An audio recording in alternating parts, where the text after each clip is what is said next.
Staying with Indigenous issues, the PM promised Indigenous people a Truth and Justice Commission, but he now says Makarrata simply means a coming together, which is what his government is doing every day by talking with Indigenous people. Is he gaslighting Aboriginals? Of course he's gaslighting. He can't even keep his promise, and not only that, he had the referendum, which he had to do to change the Constitution. They can put it in legislation, but he's not going to do that anyway. So because the legislation can be changed, he wanted to have it changed in the referendum to change the Constitution. That's why he wanted to put it in there. The whole thing is about putting Australia into this why native title, and I'm questioning it, is they want a black state, a black nation within the nation. And that's what it's all about. That was planned in the 1980s. And that's the whole end game of this, is the division of pitting one Australian against another. We are all Australians together. And this is what I've been fighting against for the last 30 years, equality for all Australians. The Prime Minister knows he's dead in the water to follow down this path of the Makarrata Commission, which he's put $5.8 million into funding this commission, because he knows he has to appease the Aboriginals for their vote. Yet he knows that if he goes too far, the Australian people will throw him out of office. So he hasn't been upfront and honest with the Australian people. If he's worried about all this, then please do a full investigation, Royal Commission into where has the $35 to $40 billion a year gone into the Aboriginal industry with no outcomes, no real reporting. You know, there's corruption that's happening in this whole industry. Where is the investigation into sexual abuse? You know, these are things that he needs to show the people of Australia where he stands in true leadership and expose it for what it is. And it's an Aboriginal industry ripping off Australians and their money. Absolutely. Now, look, Senator, I want to ask you about the Queensland Premier Steven Miles. He seems to be continuing his Soviet-era crusade to try and create state-owned fuel stations.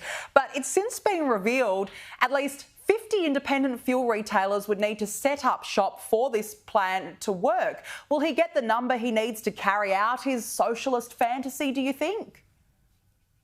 No, he won't get the numbers because he's gone the next election. I've travelled Queensland quite extensively recently, and people have had enough of the Labor Party. His giggles, smiles, that's who it is. People don't have respect for him or the Labor Party. They've delivered nothing. Our health system is a hell of a mess. Juvenile crime is on the rise, cost of living, the rental accommodation, all these things are due to Labor. We have real problems in the state. Fuel stations are not going to answer it. And if people think they are, well, think again. Go and do your research and understand what this means. If they can't, the state Labor government in Queensland cannot even run a chook raffle. They can't run the police system. They can't run the court system. They can't run the hospital system. All of it is falling under the weight of ineffectiveness and the administration.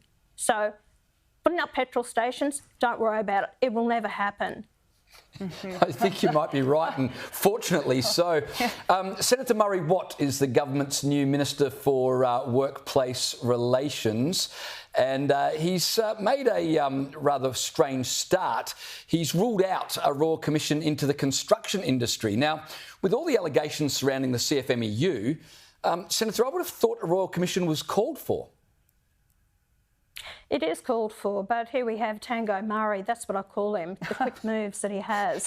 And the fact is that, you know, he'll throw this at you because, see, the Labor Party depends on the CFMEU and what they've done. What we discovered in 2016 with the ABCC, that the corruption that's going on within the building industry from this union, I'm not talking about the workers, I'm talking about those high up within the union who are thugs and bullies and who have controlled the building industry for too many years. That's why the ABCC was brought in to pull them into line. The number of people, private contractors, that have actually told me they had to hand over cash, large amounts of cash, when they went to deliver the concrete. The gates were closed on them, so the concrete couldn't be poured or went off. They made people lose a lot of money, those private businesses. They are nothing but thugs and bullies. And then the government buildings that they work on can cost the taxpayers up to 30% more for that building. They have to be investigated, and they should be under the hammer, but Labor won't do it.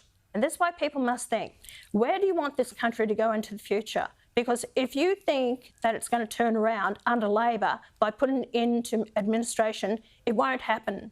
So Labor needs to go. And I fear for this country, if we have another round of Labor after the next election, I don't believe there's going to be any chance of pulling this country back out of the demise it's going to be in, whether it be climate change, the unions, immigration, the extent of our industrial relations, everything. I think we're in real strife. It's certainly a worry. Senator Pauline Hanson, always good to speak with you. Thank you very much for joining us on the show this evening.